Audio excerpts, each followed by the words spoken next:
Hi everyone, and welcome back to my Q&A series. Now this is the series where I discuss various subjects all submitted by Patreon supporters and YouTube members. So it's basically a way of saying thank you to everyone for their very nice support. It does mean the world to me, and I feel this is a nice way of saying thank you. So all the things we're going to discuss today in this video, they've either been submitted on Patreon, on a post over there, or else here on the YouTube community section under a members post. And if you're ever interested in checking out my Patreon page, or indeed the members section, there's a members button just below this video, and there's a link to Patreon in the video description. So if you even consider it, thank you very much for the thought, and again, thank you ever so much for the ongoing support from everyone else. So the first subject here is from Trip. And he says, as a respected and accomplished YouTuber, what advice would you give to others starting out creating YouTube content? So this is a question I get asked from time to time, and it's not really an easy one to answer. There's not a straightforward formula when it comes to YouTube, and YouTube can be very, very difficult. I've been at this now since 2014, maybe mid-2014, thereabouts or so. I started with just some random clips on Elite, just playing through on the early alpha build, just basically showing people what that was all about. And eventually I found I was really enjoying it, so got into it more and more until here we are today. Now YouTube can be very hit or miss. Some people do very, very well with it, millions of subscribers. Other people find it a lot more well, let's be honest. YouTube is difficult whichever way you look at it. The one bit of advice I would give out to everyone, to anyone who's even considering YouTube, is to give some thought to the amount of time you have available to put into it. If you want it as a side project, that's brilliant, that's the way to go. It's a few extra hours perhaps out of your time each week, and you'll get some nice content out there. If you want more of a fixed approach, more of something that will build you up a rather large channel or a growing channel, a channel that has room to have potential perhaps, whichever way you want to look at it, then the thing that you really need to do is to be able to commit quite a bit of time to YouTube. Now, whether that's 4 hours a week, 10 hours a week, 40 hours a week, or whatever, it needs to be a regular amount. So basically, the bit of advice I'd always give to everyone is make sure you're consistent with your uploads. Upload at the same time each week, upload the same amount of content each week, and just be consistent, and don't expect to get the views on your first few videos. These may not come straight away. In fact, they may not come in the first few weeks. Sometimes it can take months before that starts picking up. But really, much of this is down to the YouTube algorithm, just letting it know that you're out there, letting it know that you're committed, and letting it know what your subjects are about. So basically, be consistent in your upload, consistent in the amount of time that you spend, and consistent on the subjects you cover. And of course, the most important thing is quality. It really is a creative endeavour, so whether or not you're just doing a podcast and just discussing various subjects to people, or whether you want to get really heavily involved in highly cinematic videos, regardless of what it is, do something that you enjoy, be true to yourself, and I think you'll go a long way. There's still plenty of room on YouTube, even though it's a very large platform at this point with millions of content creators on there. So that's my advice, be consistent. On a very much related subject, Timothy over on YouTube members wanted to know how long I put into my YouTube channel before it actually took off. So I guess it depends on what you mean by how long did it take to take off. I think it really started getting traction around about 6 months into me creating content, but really when it really started to take off was around about 18 months or so. And this was after making consistent videos, at least a few videos a week. So like I say, definitely very much about consistency, but there's also an element of luck in there as well, that's for sure. Now, still wants to know if I'm going to be playing Cyberpunk 2077. Keep in mind that some of these questions were submitted around about 4 weeks ago. It's taken me quite a bit longer to get around to this video than I actually would have liked, and of course much of that is down to the massive influx of news on Odyssey for Elite Dangerous. It's been some very, very busy weeks from around about mid-November onwards, and hopefully you guys can all understand that. But Cyberpunk 2077, what a ride that one has been. Now, I have got the game, I've put quite a few hours into it. I don't really want to get into the story side of things because I don't want to give spoilers out. But suffice to say that yes, I am enjoying the game. It's a decent game, and fortunately for me it does work pretty well on my PC. Obviously I have encountered some bugs, but no real game breakers, no showstoppers. So I guess at this point there's two sides to the equation. How I'm enjoying the game and how the game has gone down in general. And if we're talking about how it's gone down in general, what a mess. Hard to believe really, although perhaps we shouldn't be too surprised that such a hyped title could, basically fail so badly. But you know, even this type of failure could be measured in different ways. Sure, the game is certainly a failure in terms of the amount of bugs it's received and in the general reception. I mean, there's thousands, perhaps even hundreds of thousands of different memes out there at this point, all of them making fun of Cyberpunk, and those memes, some of them are very, very funny. But then there's failure or success in terms of the financial side of things. And Cyberpunk is very much a financial success for CD Projekt Red. I saw just yesterday, I think, that CD Projekt Red say they've sold 13 million copies of Cyberpunk 2077 in a very short time span. And that's accounting even for the various refunds that they've already had to give. So as with everything in this games industry, there's so many different ways of looking at things.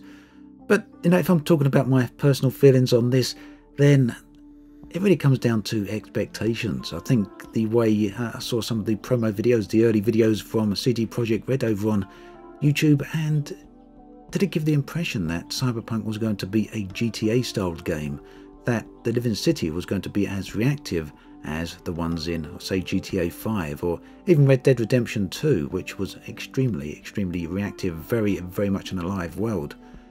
And to be perfectly honest, I'm not sure if Cyberpunk ever really focused on that in the videos. It was more always focused on the various aspects of the story. So at this point, I really don't know what to compare it to, but I do know that so far I've been enjoying it. I'm not a huge fan of the combat though, I must admit. I don't like the bullet sponges in terms of the NPCs, and the AI for it is not exactly the best. But then again, I think it's also fair to point out that the combat in Witcher 3 wasn't exactly great either, even though I do feel Witcher 3 is an absolutely awesome game. So perhaps CD Projekt Red's greatest strength isn't combat. At any rate, we're going to have to wait and see how things go. Pretty much everything that can be said about Cyberpunk has been said. I don't think I can really add more to it, other than to say what I've already said here. Let's see how it goes. In a year from now, maybe it's going to look as good as Witcher 3 looked a year after release, but who knows? A lot of work needs doing. So we've got another point here from 712. I finally put my hands on the Oculus Quest 2 and had my first small session in Elite. I found it to be surprisingly disappointing. Don't get me wrong, I really got the feeling of being inside my ship, but at the same time I found the graphic quality to be unsatisfactory, despite the settings being set to Ultra. Also, I had some troubles with the controls as I had no choice but to use keyboard and mouse. Do you think a good HOTAS could help? Would it be worth the price? What are your thoughts about playing Elite Dangerous in VR? So HOTAS is, I still wouldn't say essential for Elite Dangerous, I'd say it's very close to. I know a lot of people that play Elite Dangerous on mouse and keyboard. I do think Yamix is one of the more well-known people to do that, and it does work pretty good in that. But in terms of using a mouse and keyboard in Elite Dangerous along with VR, I don't think that's a particularly good combination, so a HOTAS would go a long way to making the experience that much better there. And don't discount a gamepad. If you want to try an Xbox controller, that would also work nicely. In fact, they work very well. It's probably my primary way of playing Elite when I'm not at my main PC. The other problem with the HOTAS, of course, is the supply issues. When Microsoft Flight Simulator came out, it kind of drove things over the edge. A lot of people picking up joysticks and HOTAS. Same when the Star Wars Squadrons came out as well. So very hard to get hold of one, and the ones that are available are extremely overpriced. So now certainly wouldn't be the best time to pick one up. In terms of VR, I still really enjoyed the experience of Elite Dangerous inside VR. Probably one of the better VR experiences, Although VR has certainly come a long way since 2014 when Elite Dangerous first implemented VR. Something like, what can we say, something like Half-Life Alyx is definitely a much better experience, I guess we could say. It's certainly more of an immersive experience. But one thing I do find with VR, both whether that's something like Half-Life Alyx or something like Elite Dangerous, is that it can be very tiring. You're actually inside the game, so it takes a lot more attention, it takes a lot more work. And I suspect that can be quite off-putting to a lot of people. For me, it means I don't do hours and hours of sessions inside VR. I do enjoy VR, I think everyone knows that. I've long enjoyed VR, but it's not something I do for 5-hour sessions or anything like that. In terms of graphics, I think Elite Dangerous doesn't really have any major issues that I can think of when it comes to Elite. It's certainly no Half-Life Alyx, but it's still a very, very nice world to be inside of. I'd like to hear some specifics from you in regards to what you found to be issues in terms of graphic quality. But that said, Odyssey is going to be bringing a brand new lighting to Elite Dangerous. This will be right across the board, and of course it's bringing tenuous atmospheric planets as well. So these are the type of things that I'm going to very much enjoy seeing inside VR, flying over those planets with their light atmospheres. Something very much looking forward to. Right, so WizMeg, I did a mini review of the Tobii Eye Tracker 4C a year or two ago. I think it might have actually been longer even than 2 years ago, to be perfectly honest. Maybe not. Lost track. Anyway, I used it for at least a time. I actually used it for a very long time. I did most of my videos on it back then. It wasn't until I changed my setup that I kind of put it aside for a while. But have I tried considering checking out the Tobii Eye Tracker 5? Well, as it happens, I've actually just done a video on the Eye Tracker 5, so you can check that out. There's a link in the video description. Do keep in mind it is a sponsored video. Tobii reached out to me, knowing full well that I do enjoy the Tobii product, so I was more than happy to do a sponsored video for them. Yeah, I do very much enjoy the eye trackers. And as we were just talking about VR just now, I do find VR a little bit tiring, being in it for extended play sessions. Eye tracking and head tracking, though, is a completely different kettle of fish. You get a much heightened sense of immersion than you do on the flat screen monitor, so the eye tracking does make it much more enjoyable, and I don't find that same sort of tiring sensation with it. I can just keep going for hours and hours at a time. So eye tracking for me, head tracking in Elite Dangerous becomes essential in many, many ways. And I'm also looking forward to seeing, hopefully, one day in the future, an implementation for the Tobii eye trackers in Microsoft Flight Simulator. I really do hope that's on the cards. And on the subject of VR and Microsoft Flight Simulator, as well as Elite Dangerous, Avon NZ wants to know if I have any thoughts on the Oculus Quest, the new Oculus Quest 2, either using it wired or wireless. So at the moment I have a few headsets. I've got the both Oculus Quests, the original Oculus Quest as well as the Oculus Quest 2. I've also got an Oculus Rift S as well as the Oculus CV1, the original release of that. I haven't got any other VR headsets, but I will be picking up a HP Reverb G2 at some point in the not too distant future. As to my thoughts on how things are in Microsoft Flight Simulator with VR, well, I have been looking at it a little bit over the past few days. I will have a dedicated video on it very soon, but this was really something I did need to spend some time with. Getting it working was a little bit of a pain. I do have some trouble with the Oculus Quest, as it regularly seems to disconnect from Windows, which is a real shame. It's a good headset otherwise. So most of my experiences so far with Microsoft Flight Simulator in VR has been on the Rift S. But it does work very well, albeit I do have to have the settings down on the low option to keep a decent frame rate. Have seen a few videos out there from other content creators, people saying it's very, very good. A number of videos also saying that their frame rate in VR is around about 30 frames per second, and they seem to be very happy with that. Personally, I think 30 frames per second in any VR game is absolutely rubbish. Gonna be perfectly blunt there. And some people will say you don't need more than 30 frames per second in flight sims. And whilst that might be true when it comes to a monitor, it is absolutely not true when it comes to VR. But anyway, we'll have a closer look at that over the coming week or so, and I will have a dedicated video out on that.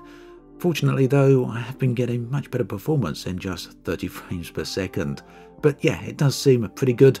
Just unfortunate, can't have it on a medium or even high settings. I've had to pretty much go down to low settings, and this is with a Ryzen 7 3700X as well as a RTX 2080S, so not quite on the Microsoft's recommended specs, but way above the minimum specs for VR. So yeah, more information on that soon.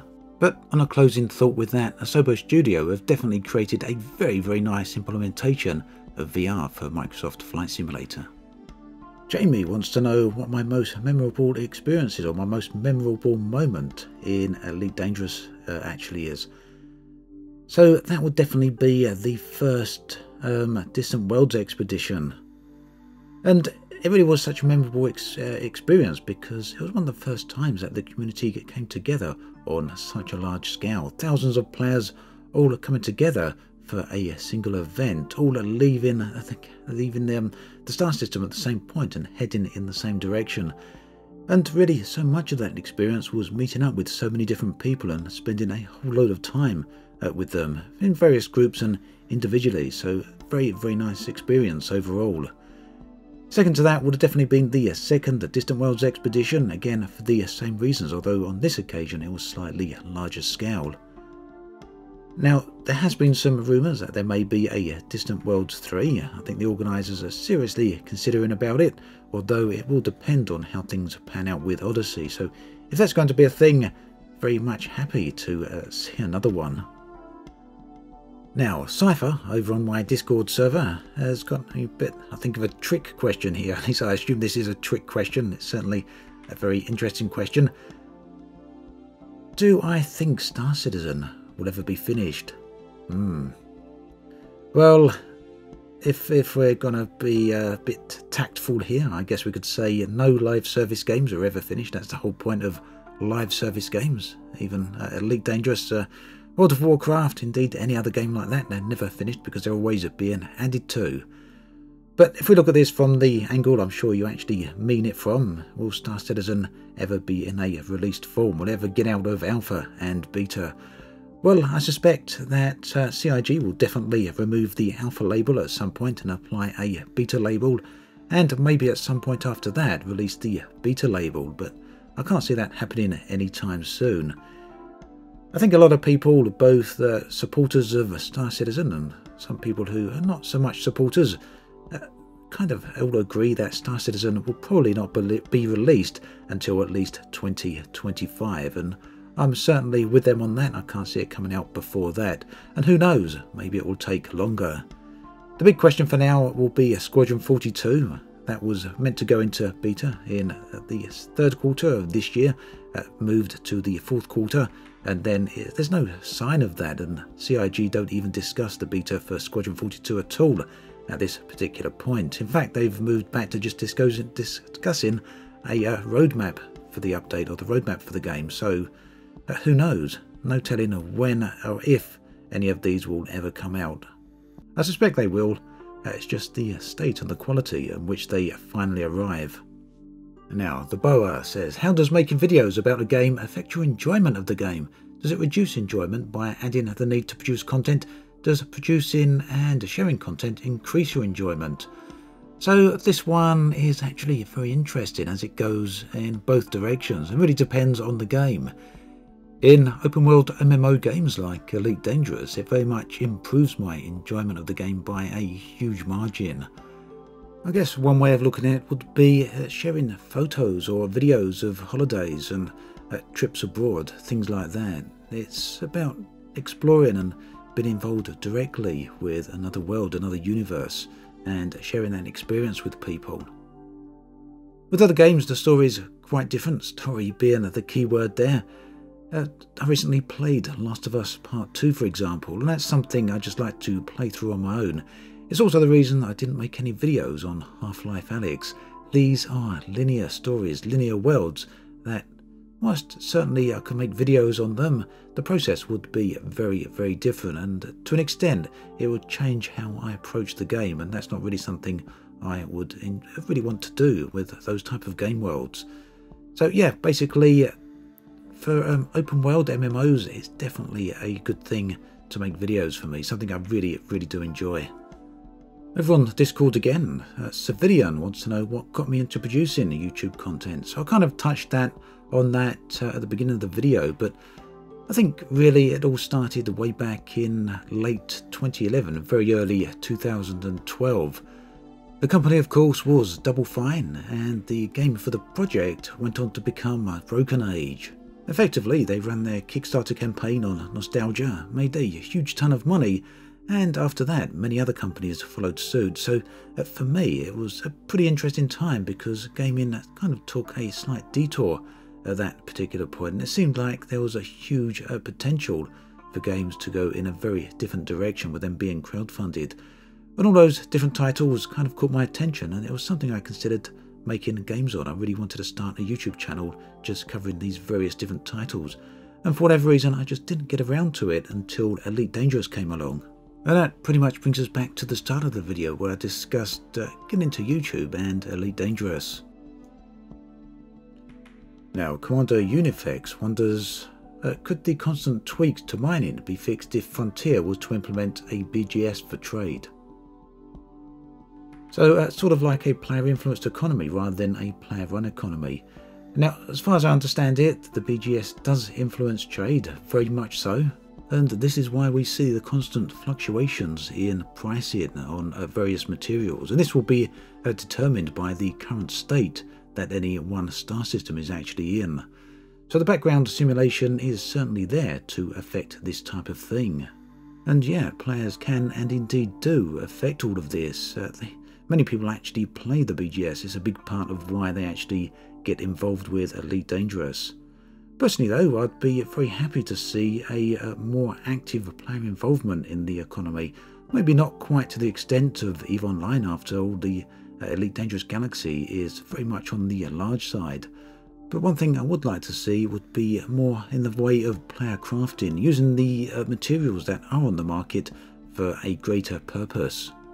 That purpose, of course, would be creating player crafted modules and perhaps even player constructed ships. This would create a massive supply chain and basically create a player-generated economy.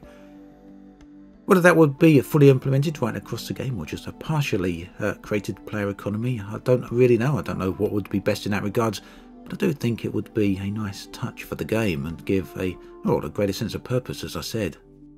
Music over on Discord wanted to know my thoughts on Cyberpunk. We've discussed that a little bit earlier on in the video. Also wanted to know a little bit about my thoughts on the upcoming and the current balance changes to Elite Dangerous. So yeah, what do I think of that? Ultimately, the game needs balancing in many different directions. It's not just about credits, although that's what Frontier are focusing on at the moment. Really pleased to see the combat increased, the combat credit rewards increased.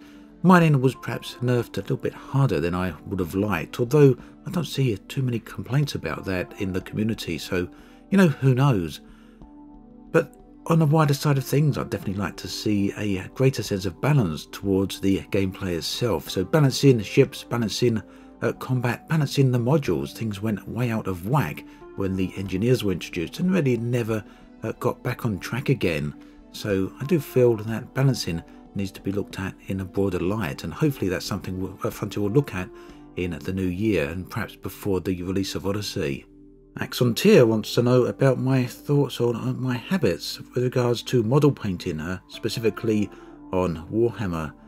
So yep, perhaps a few of you will know I'm a big fan of Warhammer. It's one of my hobbies. I've got a number of armies, an Imperial Fist Space Marine army for Warhammer 40k. I've actually just started building an undead army as well for Age of Sigmar.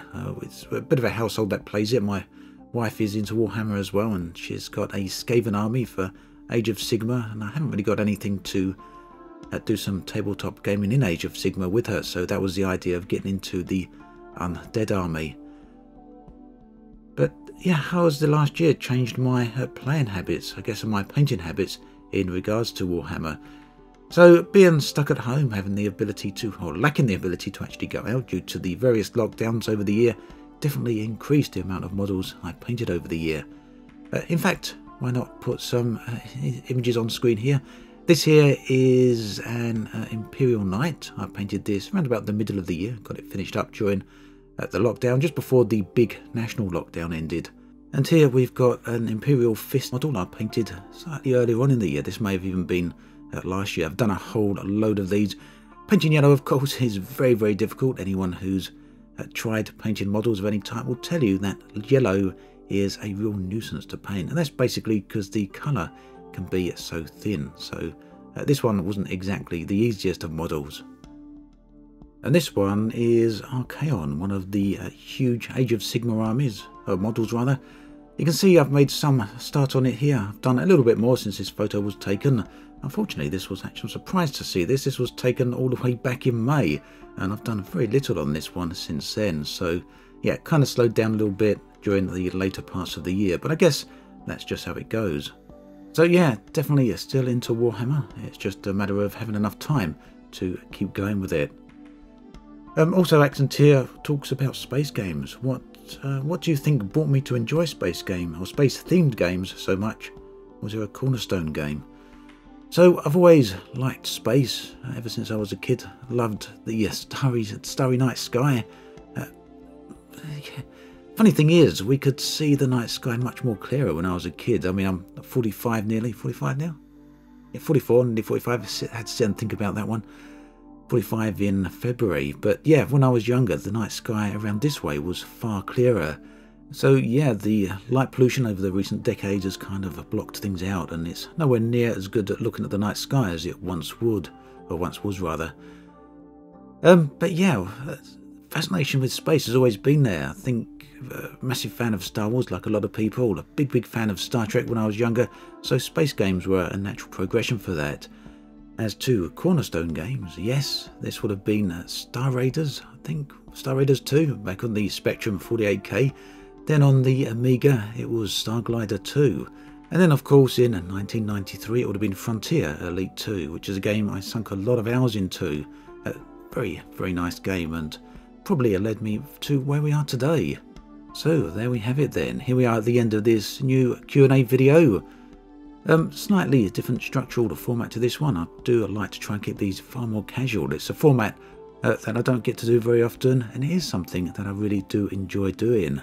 So, finishing this recording off on Christmas Eve. The next few days are going to be far more quiet in terms of video production, basically zero. I'll be back, of course, next week with some new videos, and very much looking forward to that. I hope you all have a great Christmas and a great holidays. As always, thanks for watching, and I'll catch you guys and girls next time.